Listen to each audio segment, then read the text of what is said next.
Study IQ IAS, अब तैयारी हुई अफोर्डेबल।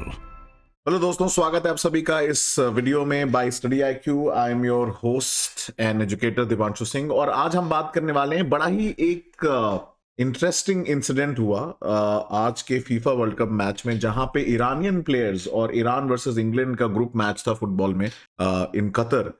और ईरानियन प्लेयर्स ने चूज किया कि वो नेशनल एंथम नहीं गाएंगे, which is very ironic and which is very very shocking.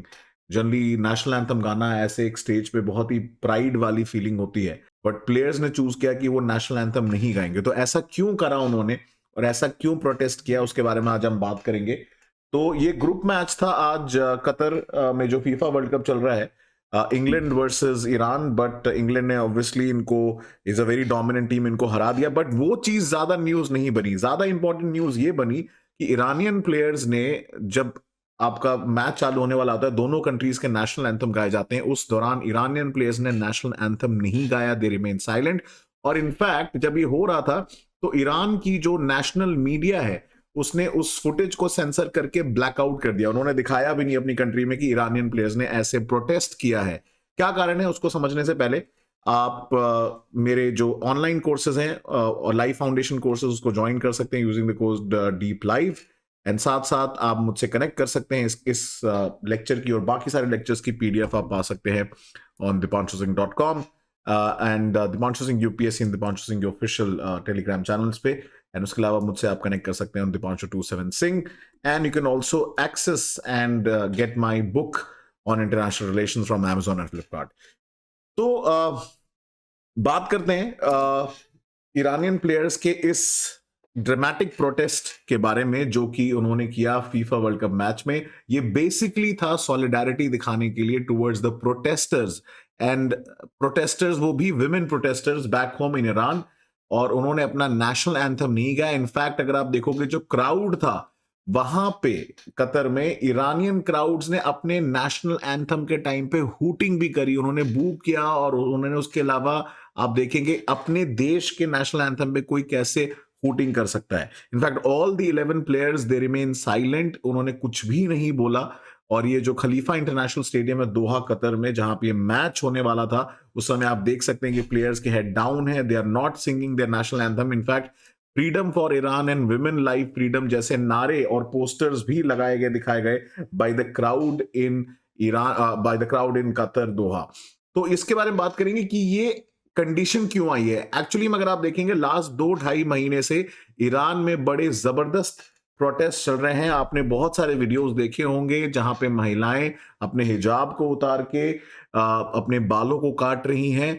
And this is for Mahsa Amini, एक 22 साल की महिला थी जिनको वहां की मोरालिटी पुलिस ने ईरान की अरेस्ट कर लिया था क्योंकि उन्होंने प्रॉपर ड्रेस कोड नहीं पहना था इस्लामिक लॉ के हिसाब से, जिसके बाद उनको जेल में बंद कर दिया गया और एलिजिडली उनको मारा गया, पीटा गया, जिसके बाद उनकी ICU में कुछ दिनों के बाद डेथ हो गई।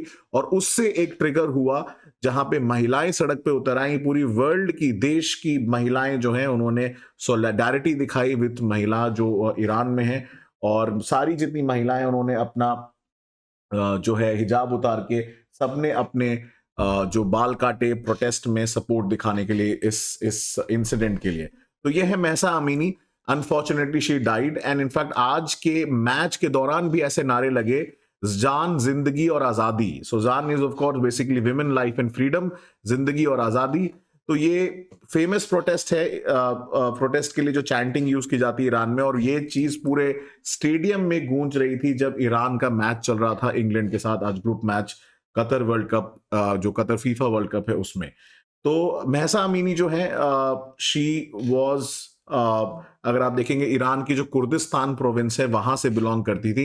एंड कुर्द्स के बारे में हम बात करेंगे कि कुर्दिश लोग कौन है।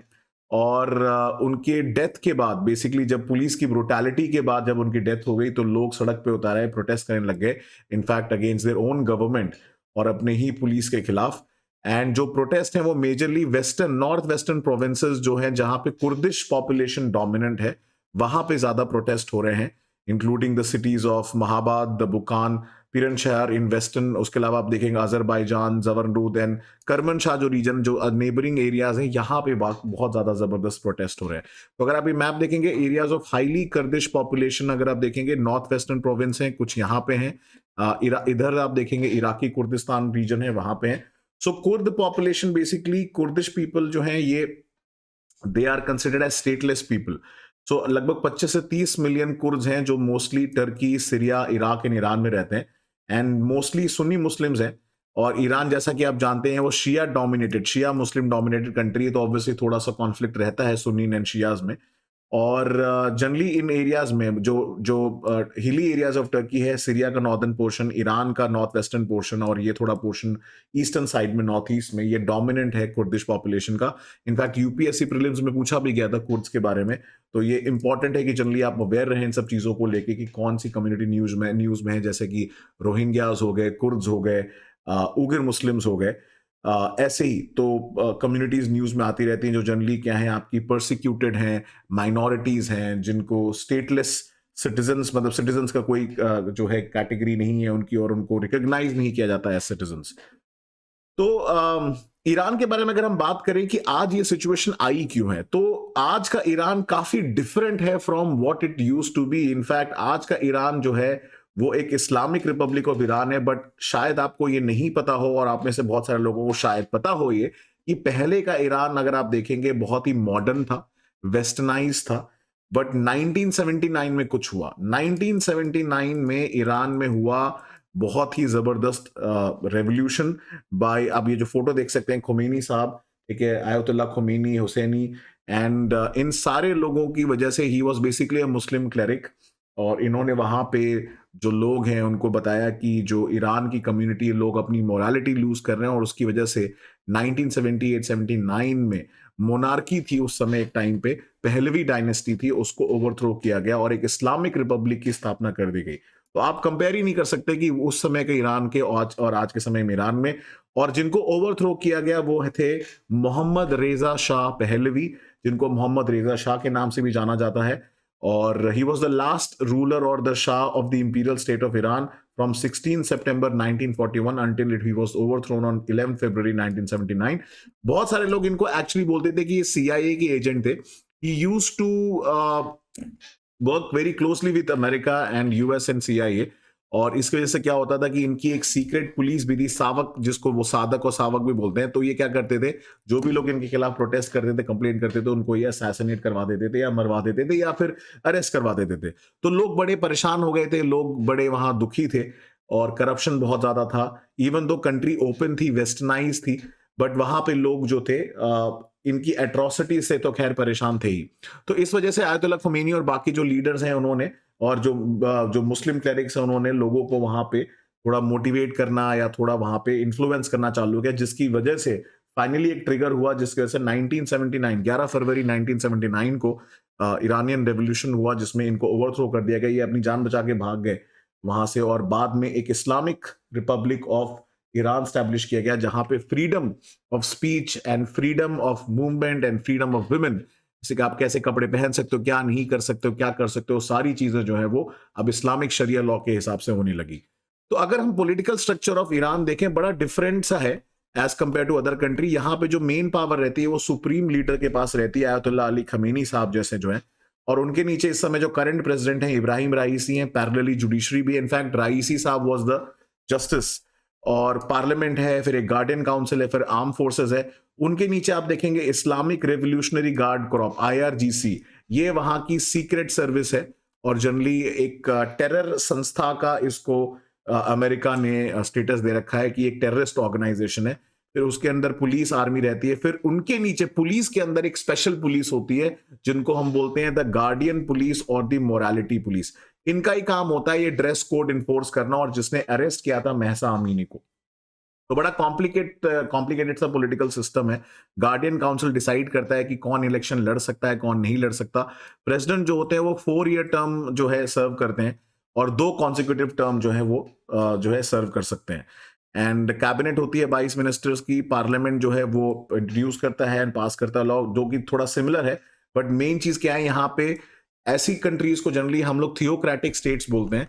थियोक्रेटिक इसलिए बिकॉज यहाँ पे जो लॉज होते हैं वो इस कंसिडरेशन से बनते हैं कि वहां पे रिलीजियस लॉ सबसे इंपॉर्टेंट हो गए, रिलीजन धर्म के जो कानून है उनको सबसे ऊपर रखा जाता है, तो इसलिए यहाँ पे शरिया इस्लामिक लॉज को सबसे ऊपर माना जाता है।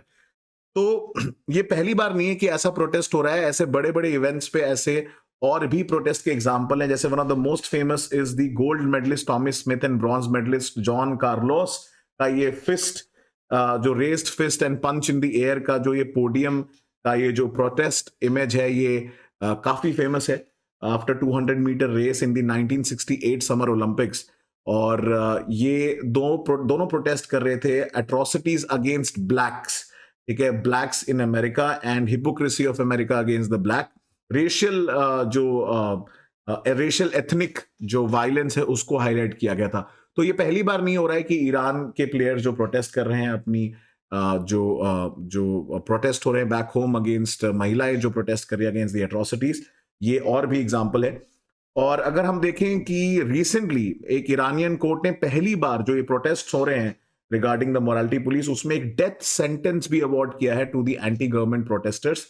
एंड ईरान की जो human right activist news agency है उनका कहना है कि एज मेनी एज 348 प्रोटेस्टर्स जो है उनको मार दिया गया है, including 52 children, and number of detainees भी around 16,000 of which more than 450 are students.